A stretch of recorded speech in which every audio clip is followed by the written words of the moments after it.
মানুষের যে কুকুরকে যে খাবারটা দিত, তখন আমি ওই খাবারটা খেতাম।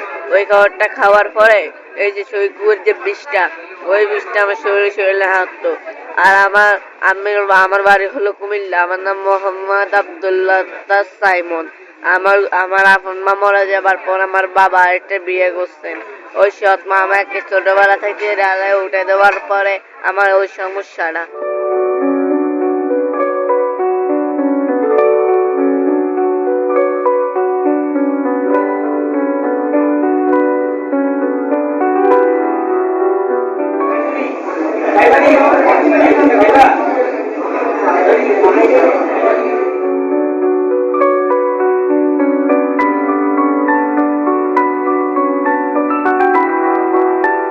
কুকুরের নেয় কুকুরের আচরণে কেউ কেউ করতে আছে, কেউ খামচি দিতে আছে, লাফালাফি করতে আছে।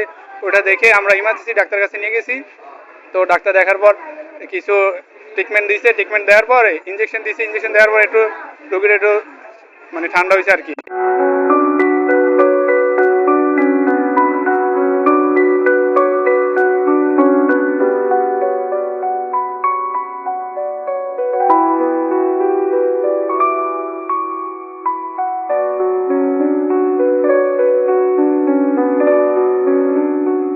আমি কিছুক্ষণ যাবত দেখতেছি ছেলেটা কুকুরের মতন অনেক আচরণ করতেছে উপর থেকে।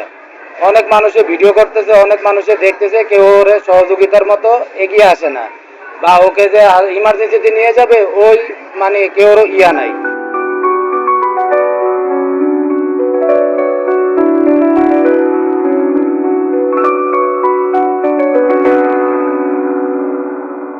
থেকে 16 বছর বয়সী আনুমানিক একটি বাচ্চা ছেলেকে কতিপয় লোকজন হাসপাতালে ইমার্জেন্সির সামনে এনে রেখে যায়।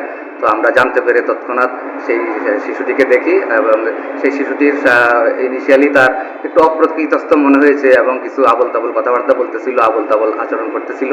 তো আমরা সাথে সাথে আমাদের যে শিশু বিশেষজ্ঞ রয়েছে সেই শিশু বিশেষজ্ঞের মাধ্যমে আমরা বাচ্চাটিকে দেখি এবং যাবতীয় চিকিৎসা আমরা শুরু করেছি। বাচ্চাটিকে অলরেডি আমরা হাসপাতালে ভর্তি করে নিয়েছি এবং তার যাবতীয় চিকিৎসা, অন্যান্য খরচাদি, খাওয়ার দাওয়ার সবকিছু আমরা হাসপাতাল ম্যানেজমেন্ট থেকে ব্যবস্থা করব।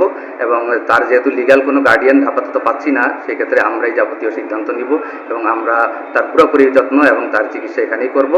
পরবর্তীতে যদি কোনো ব্যবস্থা নেওয়া লাগে তবে সেই ব্যবস্থাও আমরা নিব।